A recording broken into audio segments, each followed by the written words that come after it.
GCCA was an initiative that was launched by the European Commission, European Union in 2008. It's an initiative that has two pillars.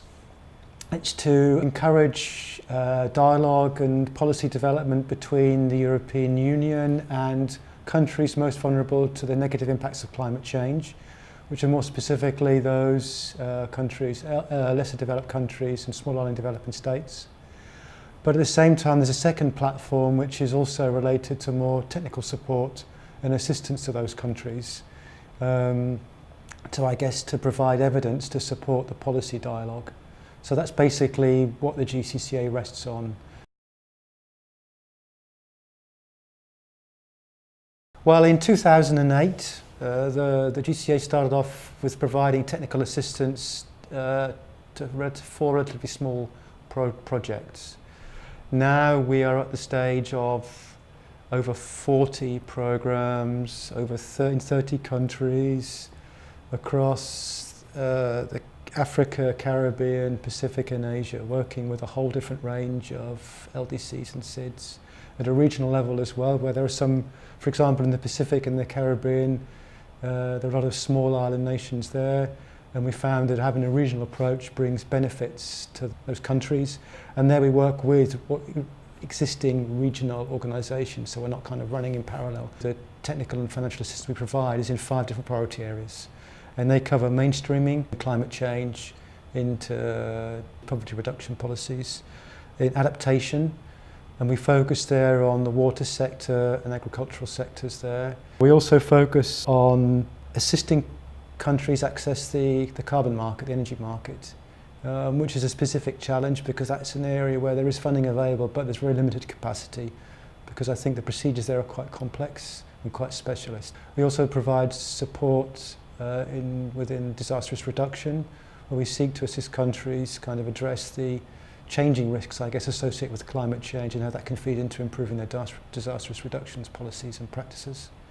Another priority area of the GCCA is reducing emissions from deforestation and land degradation. So we support REDD projects and programs and perhaps, for example, help prepare countries for REDD+. In a lot of cases that's working with partners who have a specialism, already existing projects on the ground in forestry. So we're working with the FAO or CIFOR in Africa, this kind of thing.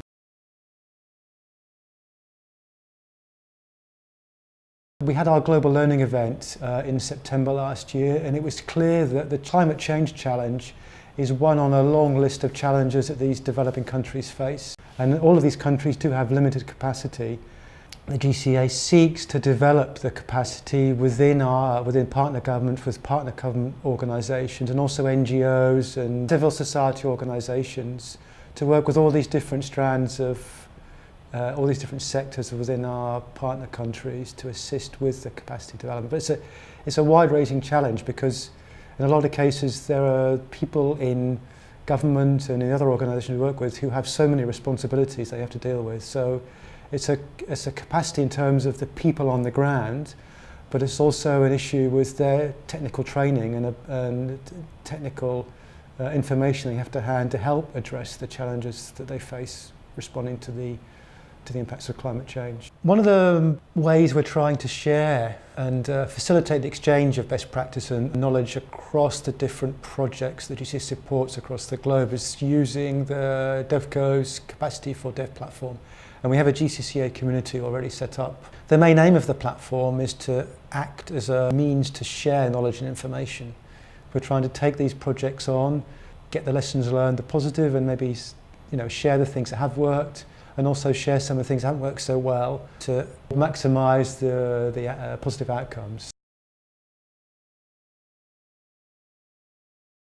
Services that the support facility offers at the moment are implementation support to existing programs. So there we can send people on the ground to help if you have an issue that you need resolving to get your project actually started. We can also do remote support as well. If you need a policy document or a strategy document needs reviewing, or you want some comments on that, we can provide support on that. Also, we can provide remote support to participants of a previous regional mainstreaming workshops.